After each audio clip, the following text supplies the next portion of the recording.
పత్రికా సోదరులందరికీ కూడా నమస్కారాలు తెలియజేసుకుంటూ ఉన్నాను. ఇవాళ పుష్ప శ్రీవాణి గారిపై 2023 సంవత్సరంలో చంద్రబాబు నాయుడు గారు కురుపాం నియోజకవర్గ పర్యటనలో జ్యోతి అనే మహిళ చంద్రబాబు గారితో మాట్లాడుతూ పుష్ప శ్రీవాణి గారిపై నిరాధారమైనటువంటి ఆరోపణలు చేశారు. ఆ ఆరోపణలు 2023లో చేస్తే ఇవాళ 2026 జూలై నెలలో గుమ్మడి సంధ్యారాణి గారు, గిరిజన శాఖ మంత్రి గారు, ఆమెకు సంబంధించినటువంటి కొంతమంది అభిమానులతో ఫేస్బుక్లో, ట్విట్టర్స్లో, అలాగే వాట్సాప్లో షేర్ చేస్తూ ట్రోల్ చేస్తూ ఉన్నారు. దానికి సంబంధించినటువంటి వీడియోకి సంబంధించినటువంటి ఖండన ఇస్తూ పుష్ప శ్రీవాణి గారు మాట్లాడుతూ ఇది 2023లో జరిగింది, దీనికి పూర్తిగా నేను ఆధారాలతో ఇది మేము చేయలేదని చెప్పి పూర్తి ఆధారాలతో చూపిస్తే పుష్ప శ్రీవాణి గారి మాటలను, పుష్ప శ్రీవాణి గారు మాట్లాడినటువంటి వీడియోను కౌంటర్గా స్థానిక ఎమ్మెల్యే కురుపాం శాసనసభ్యురాలు ప్రభుత్వ విప్ అయినటువంటి జగదీశ్వరి గారు మాట్లాడుతూ ఆమె ఒక వీడియో రిలీజ్ చేశారు.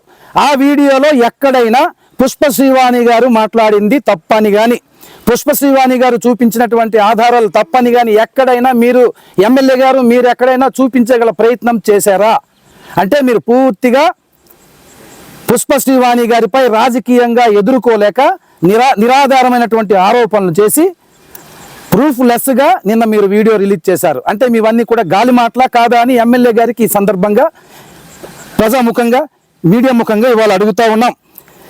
నేను జగదీశ్వర్ గారికి ఒక్కటే అడుగుతా ఉన్నాను, ఎమ్మెల్యే గారికి, మీరు నిన్న మాట్లాడుతూ పుష్ప శ్రీవాణి గారు మీది ఏ ఊరు, నువ్వు ఎక్కడి నుండి వచ్చావని వ్యంగ్యంగా ఏకవచనంతో మీరు మాట్లాడుతూ ఉన్నారు. పుష్ప శ్రీవాణి గారు ఎక్కడి నుండి వచ్చారో తర్వాత చెప్తాను. దానికి ముందు అసలు జగదీశ్వరి గారిది సొంతూరు ఏ ఊరు, ఎమ్మెల్యే గారిది విప్ గారిది సొంతూరు ఏ ఊరు, కొండవాడ కాదా? కానీ ఇవాళ మీరు ఏ ఊరు అంటే ఏ ఊరు అని చెప్పుకుంటా ఉన్నారు, తాడికొండ అని చెప్తా ఉన్నారు. అంటే మీరు ఎందుకు కొండవాడ చెప్పుకోవట్లేదు? అంటే పుట్టినీళ్ళు ఒక ఊరుంటే ప్రతి ఆడబిడ్డకు, ప్రతి ఆడపడుచుకు పుట్టినీళ్ళు ఒక ఊరుంటే మెట్టినీళ్ళు ఇంకొక ఊరు ఉంటుంది.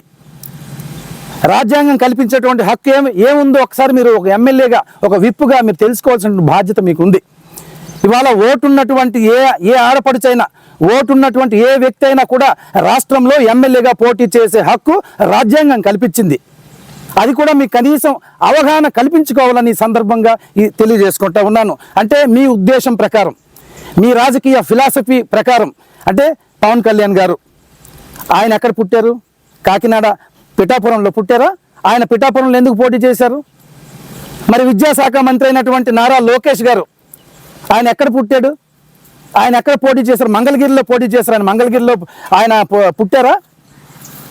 అంటే కనీస రాజకీయ అవగాహన లేకుండా ఇవాళ జగదీశ్వర్ గారు, ఎమ్మెల్యే గారు మాట్లాడడం నిజంగా చాలా బాధాకరమని ఈ సందర్భంగా నేను తెలియజేసుకుంటా ఉన్నాను. మరొక మాట అడిగారు ఎమ్మెల్యే గారు మాట్లాడుతూ, నువ్వే జాతి, నువ్వే కులం, నీకు తెలుసా అని ఇవాళ జగదీశ్వరి గారు, ఎమ్మెల్యే గారు నిన్న వీడియోలో మాట్లాడడం జరిగింది. అసలు పుష్ప శ్రీవాణి గారు ఏ కులము అని అడిగే హక్కు మీకుందా అని అడుగుతా ఉన్నాను.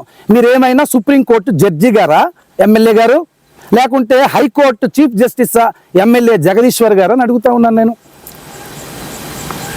ఎలక్షన్ పిటిషన్ హైకోర్టు కొట్టేసింది. పుష్ప శ్రీవాణి గారికి మీ ప్రభుత్వంలోనే గత 2019కి ముందు మీ ప్రభుత్వం ఉన్నప్పుడే పుష్ప శ్రీవాణి గారు గిరిజనరాలని చెప్పేసి హైకోర్టు ఇచ్చింది. ఇప్పుడున్నటువంటి 2024 తర్వాత మీ ప్రభుత్వంలోనే పాలకొండ సబ్ కలెక్టర్ గారు, పాలకొండ ఆర్డీఓ గారు క్లియర్గా ఆమె కొండదొర కులానికి చెందినటువంటి వ్యక్తి అని చెప్పేసి చెప్పడం జరిగింది. అంటే ఇవన్నీ మీరు కోర్టులో ఉన్నటువంటి అంశాలను కూడా మీరు మాట్లాడుతారు. మీకు ఎవరు ఇచ్చారు ఈ రైట్ అని అడుగుతూ ఉన్నాం. మీకు రాజకీయంగా ఎదుర్కోలేక, రాజకీయంగా మీరు విమర్శలు చేయలేక ఇవాళ మీరు పుష్ప శ్రీవాణి గారిపై వ్యక్తిగత దూషణలతో, ఏకవచనంతో మాట్లాడుతూ ఉన్నారు. ఇది సరైనటువంటి పద్ధతి కాదని ఈ సందర్భంగా మీకు హితవు పలుకుతూ ఉన్నాం. ఎమ్మెల్యే గారు మాట్లాడుతూ మరొక మాట అంటూ ఉన్నారు, పుష్ప శ్రీవాణి గారట చిల్లర రాజకీయం చేస్తూ ఉన్నారట. పుష్ప శ్రీవాణి గారు చిల్లర రాజకీయం చేస్తున్నారని నేను ఎమ్మెల్యే గారు వీడియోలో మాట్లాడుతూ చెప్పడం జరిగింది. అసలు చిల్లర రాజకీయం చేస్తుంది మీరు ఎమ్మెల్యే గారు, చిల్లర రాజకీయం చేస్తుంది మీరు, మీ పార్టీ ఎమ్మెల్యే గారు. మీరు నిన్న ప్రెస్ మీట్ పెట్టి వీడియో రిలీజ్ చేసేటువంటి వీడియోలో మీ ఇరువైపులా కూర్చున్నటువంటి ఎంపీపీలు ఎవరు? వైఎస్ఆర్ కాంగ్రెస్ పార్టీ తరఫున గెలిచి ఎంపీపీలు అయినటువంటి వ్యక్తులు కాదా? వాళ్ళిద్దరిని పక్కన పెట్టి మీరు చిల్లర రాజకీయం చేస్తూ ఉన్నారు. మేము కాదు, మీరు ఇది గుర్తుపెట్టుకోవాలని సందర్భంగా తెలియజేసుకుంటా ఉన్నాను. మీరు ఎమ్మెల్యే అయినంత మాత్రాన మీరు ఏది పడితే అది మాట్లాడితే ప్రజాస్వామ్యంలో చెల్లదని సందర్భంగా నేను తెలియజేసుకుంటా ఉన్నాను. మరి ఇంకొక మాట్లాడుతూ ఎమ్మెల్యే గారు మాట్లాడుతూ ఉన్నారు. ఏంటి? పుష్ప శ్రీవాణి గారి కంటే డిపాజిట్ రాదంట. అరే, పుష్ప శ్రీవాణి గారు మొదటిసారి 2014 ఎన్నికల్లో అఖండ మెజారిటీతోనే శాసనసభ్యురాలు అయ్యారు. రెండవసారి శాసనసభ్యురాలు అయ్యి గిరిజన శాఖ మంత్రిగా అయి ఉప ముఖ్యమంత్రిగా కూడా 2019 నుండి 24 మధ్య కాలంలో ఉన్నారు. అసలు డిపాజిట్లు అంటే మీరు ఒక్కసారి వెనక్కి వెళ్తే జగదీశ్వరి గారు ఎమ్మెల్యే గారు ఒక్కటే నేను గుర్తు చేస్తూ ఉన్నాను. మీరు కాంగ్రెస్ పార్టీ హయాంలో తాడికొండ సెగ్మెంట్లో మీరు ఎంపీటీసీగా పోటీ చేశారు. అక్కడ మీకు డిపాజిట్లు రాలేదు, గుర్తుందా? చరిత్ర మర్చిపోయారని అడుగుతా ఉన్నాను. మీరు ఎదుట మనిషికి, ఒక ఉప ముఖ్యమంత్రి స్థాయిలో ఉన్నటువంటి వ్యక్తికి డిపాజిట్లు రావని మీరు ఇష్టానుసారంగా మాట్లాడుతూ ఉన్నారు. ఇది సరైనటువంటి విధానం కాదని ఈ సందర్భంగా నేను తెలియజేసుకుంటా ఉన్నాను.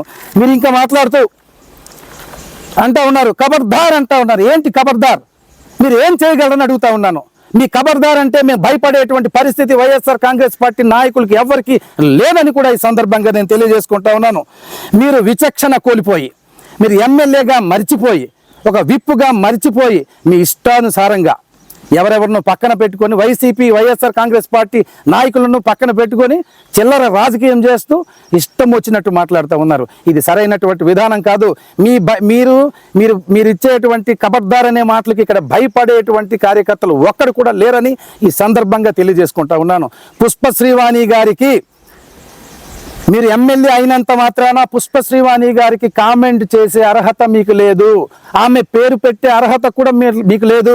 ఎందుకంటే 2014 నుండి 2024 మధ్య కాలంలో ఈ రాష్ట్రంలో ఏ నియోజకవర్గంలో చేయని విధంగా అభివృద్ధి సంక్షేమం అందించినటువంటి నాయకురాలు పుష్ప శ్రీవాణి గారు.